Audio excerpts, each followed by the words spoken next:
السلام عليكم ورحمة الله تعالى وبركاته. أولاً وحانو مهد علينا الله سبحانه وتعالى waxaan rabaa halkan inaan uga mahad celiyo dhalinyarada wiilashii gabdhaha oo runtii soo agaasimay isku imaatinkan sharafta leh oo aan dhihi karo wuxuu manaasib ku yahay waqtiga lagu soo beegay waxaan u mahad celinayaa inta ka soo qayb gashay isku imaatinkan galabtay oo ugu horeeyo gudoomiye ku-xigeenka mudane xasan maxamuud ciise iyo gudoomiyaha golaha dhaqanka ee jaaliyadda halkan galabta fadhiso cayr mudane garaad canshuur iyo inta kale oo ka soo qayb gashay waxaan rabaa inaan ku hadlo magacayga iyo matalaada jaaliyaddan cayr ee Columbus Ohio anoo ah Xuseen Cabdulle Samatar runtii galabta waxaa isku kaana keenay dareen xambaarsan dhiila culus oo ku saabsan waxyaabihii xumaatada ahaa fuxshiga ahaa laga xishoodo oo laga yaqyaqsado oo maalmahan ka dhacay deegaamada aynu ka soo jeedno haddaynu nahay jaaliyadda cayr awalan waxaan rabnaa inaan horta baaq u dirno dhammaan jaaliyadda cayr meel walbay joogaan dal iyo dibad inay arrintan ka dhiidhiyaan ka bannaan baxaan qodobo ka soo saaraan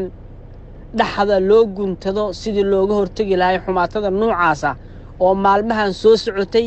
ka soo bilaabatay xanan buuro dhuuso mareeb soo martay matabaan soo martay haddeer midii ugu dambayso guraceel xalay ka dhacda ay ka mid tahay waxaan rabnaa inaan baaqaas gaarsiino madaxda lagu matashaa heer state iyo heer gobol oo uu ka mid yahay gudoomiyaha caasimadda galmudug mudane geedo qorow uu ka mid yahay gudoomiyaha degmada guraceel faarax fataate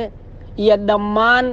madaxda kale ee heer federaal iyo heer state oo xildhibaanadu ka mid yihiin dhaqanka waxgaradka ah oo ugaasku ugu horeeyo oo odayaasha ku xigeen duubabku ay ku xigaan waxaynu baaq ugu diraynaa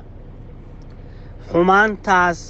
ka soo ifbaxday deegaanka aynu ku abtirsanno oo aynu degannahay oo ay sharafteenna iyo qiimaheenna iyo walaaltinimadeenna hoos taallo walaalayaal in gacan bira lagu qabto xumaanta noocaasa inaan raalli naga noqon waan ognahay inaan raalli laga ahayn laakiin waxaan dhaliilaynaa gaabis weyn baan dhaliilaynaa xagga madaxda heer state iyo heer federaal waan dhaliilaynaa dhaqanka oo runtii baryahan markii wax dhacaan kaliya baraarugana waan dhaliilaynaa waxaynu rabnaa isku duubni midnimo iyo walaaltinimo iyo ka hortag gacmo bir ah lagu qabto dadka xumaanta falkinaya baaqeenaan waxaan ka diraynaa maantay magaalada Columbus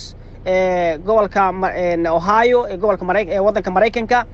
waxaan rabnaa baaqaani inuu gaaro meel kasta oo jaaliyaddaani ku nooshahay adduunka daafihiis